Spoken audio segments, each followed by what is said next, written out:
With just a matter of days left in office, the Trump administration is still ramping up pressure in the Taiwan Straits.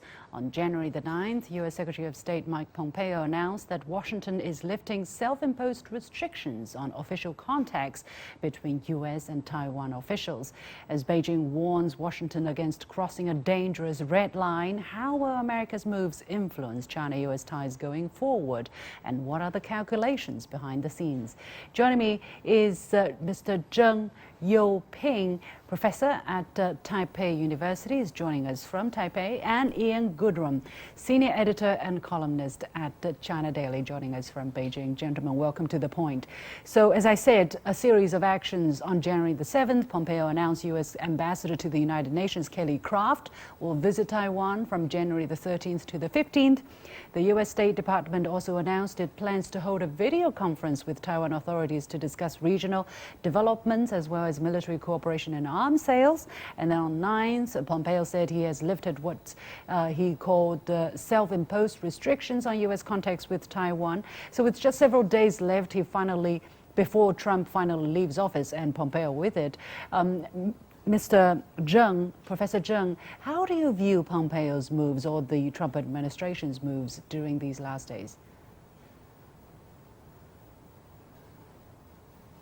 What Mike Pompeo did in the last few days has been quite a political surprise for many people in Taiwan. Of course, for Tsai Ing-wen and the ruling DPP administration, they're pretty happy about what Mike Pompeo did in the last few days. But many people here in Taiwan consider it maybe it's a kind of madness in the final days of the Trump administration, particularly Mike Pompeo himself. First of all, it's not just a gift from the sky. Some people even argue or question, is it possible that it is actually a disaster in disguise? Because if it's that good, if lifting, for example, the restrictions between the United States government and the Taiwanese authorities is really that good, why didn't they do it earlier? In fact, it's not just the Taiwanese scholars and the opposition parties. Many scholars in the United States are also questioning that political timing, because obviously the timing is well set to embarrass the Biden administration and to set a path or a framework for the Biden administration to be caught in there. Another theory is that Mike Pompeo may have his personal ambition, because everybody knows that he's trying to run for the office in 2024. So it is possible during this power vacuum, he sees that Donald Trump is being criticized from all sides. So the political right-wing forces in the United States is now facing a group without leader situation. So Mike Pompeo might want to fill in that vacuum. And finally, we have to say, in a strategic sense, this is a typical Taiwan card situation again. Well, I have this question, Professor Zheng. It seems that there is no constraint to what he can do or what he's leading the State Department, in terms of doing this kind of things. He's basically what you said is these are all Pompeo's ideas. What about the State Department? I mean, is there anybody to tell him, no, this is dangerous, this is against our long-held traditional policy, and you're doing, and you don't have the president on this, Professor Zheng? Well, from what we've read in the American media, for instance, Washington Post, New York Times, there are diplomats who are unwilling to reveal their identity, and they criticize Mike Pompeo's decision to do so, because for all the senior diplomats, they all realize that this is highly inappropriate for a guy who's about to leave office in less than a week or so to do such a bold move. This is really a disrespectful move toward the Biden administration. I don't think Biden is going to be happy about it. And actually, we've seen some people from the Biden transition team has very skillfully revealed that they would continue to respect the one China policy as they did in the past. and everything would be for the stability of the East Asia region. So I don't think the Biden administration would feel constrained by what Mike Pompeo just announced in the past few days. But this is unbelievable if you look at what the kind of messages they've been churning out on Twitter. For instance, Ian, let me turn to you.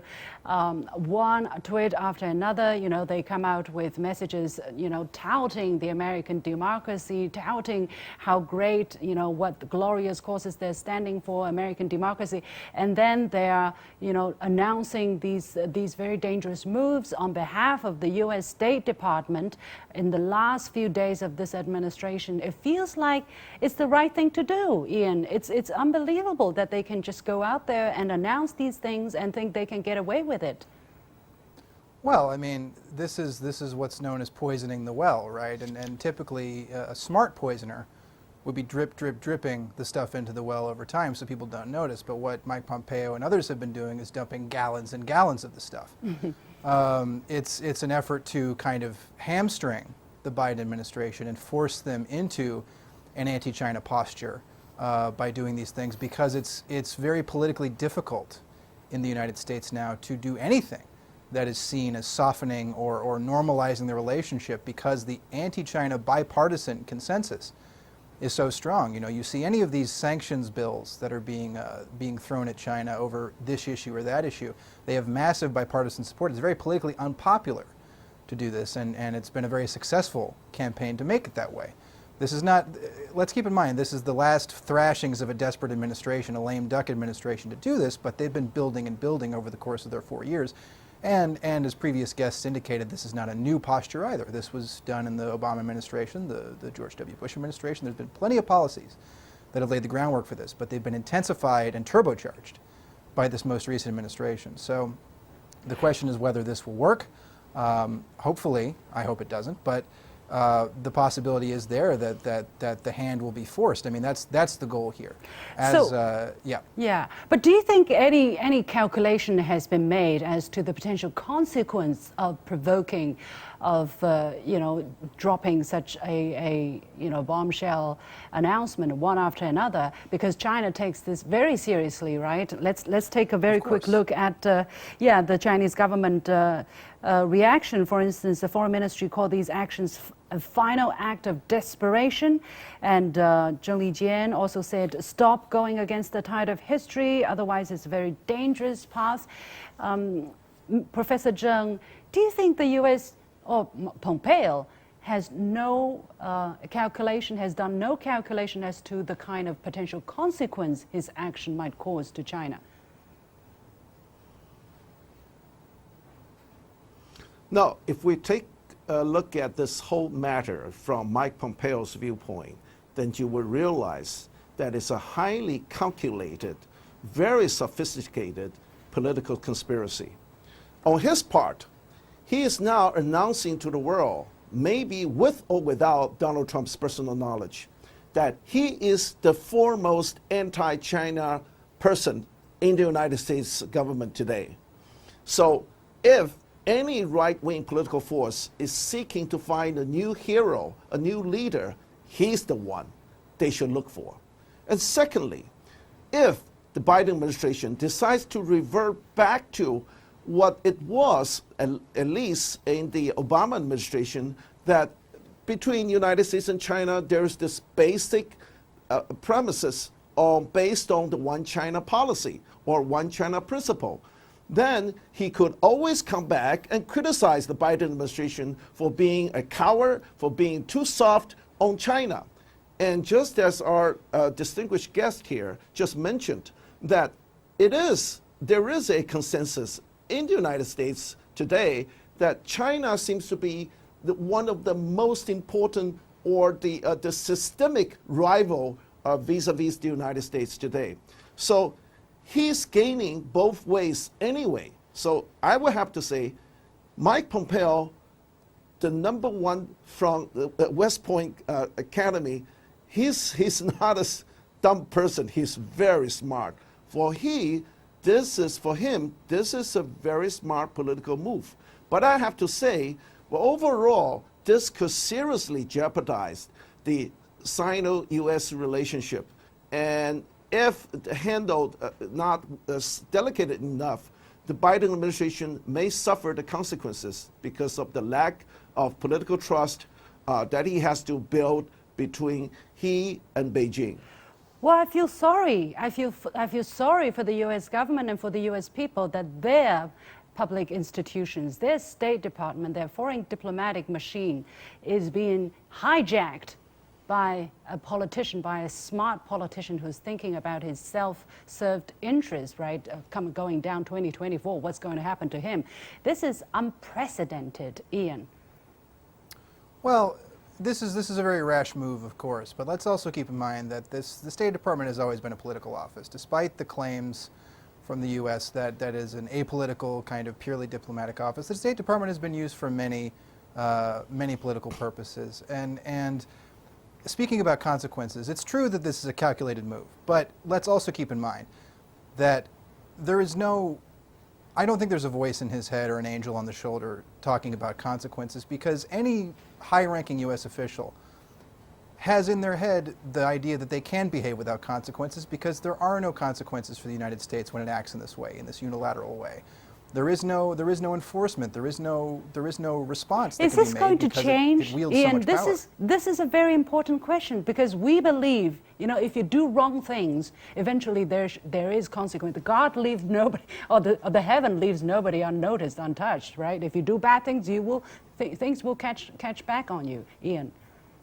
Well, theoretically, yes, but let's keep in mind this is an administration, that is or too I should bad. say a country. If a country can just go and do unilateral action and not face any consequences. Right. Yeah, I mean, like restricting the International Criminal Court for prosecuting war crimes in Afghanistan. I mean, this is one example of many. This is just how these people behave, and it's unfortunate and it's unfair. But this is the current reality of the situation. Professor Zheng, Professor Zheng, how do you look at this? I mean, it's unbelievable. We're seeing dangerous moves and these calculated moves, self-serving moves, one after another, and yet it seems that they get away with it. Well, I have to say, history has taught Donald Trump a big lesson.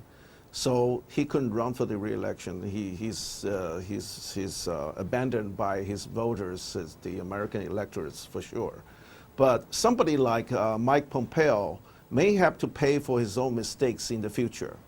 But I also want to remind everybody that people like Tsai Ing-wen and the DPP in Taiwan, here in Taiwan, they are also very nervous.